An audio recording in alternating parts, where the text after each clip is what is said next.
Alright, let's start off by talking about Bia's new album. Now, the last time I actually reviewed a full-length project from Bia was when she released Really Her. And if you've been rocking with me on this channel for a while, you probably remember that review because I gave Really Her a very solid rating. Everything about that project just felt complete. The production, the storytelling, the way one song flowed perfectly into the next, it all just clicked. Even now, I still find myself going back to that album. Like, I don't just listen to random singles from it. I love playing the whole thing start to finish in the exact order Bia intended. It just gives you that satisfying, connected vibe, like you're experiencing a story rather than just a playlist. Now, moving on to her new project, Bianca, right from the start, you can tell this album hits very differently. Compared to Really Her, Bianca shows a whole new level of versatility. Bia really explored a range of sounds here. You can hear some amapiano influences, a touch of pop, and honestly, quite a lot of rapping too. It's like she just opened up creatively and said, let's experiment, let's have fun. And I love that about it. The album jumps from songs where she's talking about boys' prayers, to tracks where she's addressing her ops, to others where she's simply feeling herself, confident, unbothered, and in her zone. That range makes it feel like a complete reflection of who she is right now. Now that I've heard it fully, I totally get why she didn't make this project revolve around that whole Advocate BBL thing. Doing that might have limited the album's depth. And honestly, this body of work deserves better than being boxed into one concept. She really went big on this one. So if someone handed me all three, Am I the Drama, Really Her, and Bianca, and said, pick one, honestly, that would be a tough choice. If I had to choose between Really Her and Bianca, honestly, I'd go with Bianca, hands down, because let's be real, when it comes to music, artistry, and just raw creative energy, Bea truly stands out. She's not just another performer. She's an artist in every sense of the word. And what makes it even better? She actually writes her own music. That alone takes her to another level for me, because you can feel that personal touch, that authenticity in her lyrics, and about her rap style. Yes, I've seen people say she's too laid back sometimes, but honestly, that's what I love most about her. That calm confidence, that unbothered flow, it's her signature vibe. She doesn't sound like anyone else, and that's exactly what makes her special. Now, let's talk about some of my favorite tracks from Bianca. First up, We Go On. This one instantly caught my attention. It has that cinematic feel, like a song you'd hear in the soundtrack of a powerful movie scene. Everything about it is beautifully crafted, from the vocals to the emotion behind it. And shout out to Asaf FG. He really delivered on that track too. Then there's Party, another one that I genuinely enjoyed. In fact, I'll be honest, I liked pretty much every song on the album. But if I had to highlight a few more, of course, I can't skip Prayer. That one's an amapiano banger featuring Tyler ICU and Kyle Harrison, and it's just such a vibe. The moment it came on, I found myself dancing without even realizing it. It's one of those songs that just takes over your body before your brain catches up. Now, let's talk about Bad Guy. There's something really interesting about this one. It gives me a mix between Foxy Brown and Lil' Kim, but in a good way. It's got that old-school, unapologetic energy. The delivery, the attitude, all of it feels nostalgic but still fresh. And honestly, I even get a little bit of Lola Brooke energy from it too. Maybe it's the slightly raspy tone in Bea's voice, that gritty, confident edge that pulls you in. Overall, the diversity and range on this album are just insane. From smooth vocals to bold rap verses, she really covered all angles. If I had to rate it, I'd confidently give Bianca a solid 8 out of 10. It's fresh, fearless, and full of personality. Now, when it comes to the buzz around this album, I'm giving it a 10 out of 10, no hesitation.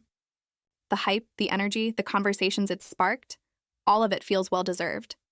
And I just love how Bea sprinkled in a bit of that Aish flavor. It gave the whole project more personality. From start to finish, the album feels so cohesive, like every song was meant to be exactly where it is. And can we talk about how she closed the album? Ending with that Nicki Minaj voice sample on Trifling was Chef's Kiss. Such a smart move. It's like a subtle nod to the icons before her, but still completely her own. Now, let's get into something I haven't talked about yet, the instrumentals. Because wow, the beats were eating. I mean it. They were serving Amapiano realness from start to finish. Every single one had its own groove. Sold, sold, sold, and sold again. But what really stood out to me was how she never overpowered the production. She knows how to ride the beat. Her voice just melts into the music. She's not out here shouting or forcing it. It's smooth, confident, and perfectly balanced. And when she switched it up and started singing on some of the tracks, yeah, that caught me off guard, but in the best way possible. I actually loved that mix of vibey, melodic moments alongside the confident rap verses. It showed more layers to her artistry. Now look, I know that Advocate BBL might be out here breaking streaming numbers, and that's cool.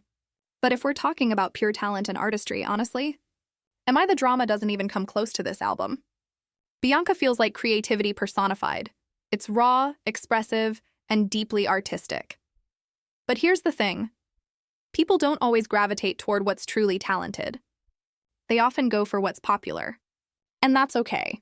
Still, for me personally, this is the album I'll keep coming back to, just like I still revisit Really Her. Another thing I love, BIA didn't let drama define this project. She didn't let that whole situation overshadow the music, and that's powerful. You can tell she refused to make it about that lady, even though a lot of people expected her to. And honestly, that's where BIA's maturity really shines. Remember that interview where she was asked about it? She stayed calm, unbothered. Like, what do you want me to do? Rap with Patterson Fenta? That energy. Meanwhile, the other side was out there screaming on Spaces, and now people are starting to see the difference. You can literally feel who's grounded and who's just chasing noise. At the end of the day, Bianca isn't just an album, it's a statement. And BIA made hers loud and clear without even raising her voice. You know, some people don't need to scream to make their point, and BIA is definitely one of them. She can throw the sharpest shade without ever raising her voice. It's that calm, confident kind of energy that hits harder than yelling ever could. And personally, I vibe with that so much more than people who just scream at the top of their lungs trying to prove something. Like, why are you screaming? Can't you read someone quietly and still make it sting? Anyway, let's talk about it. I really want to know what you think about BIA's album Bianca.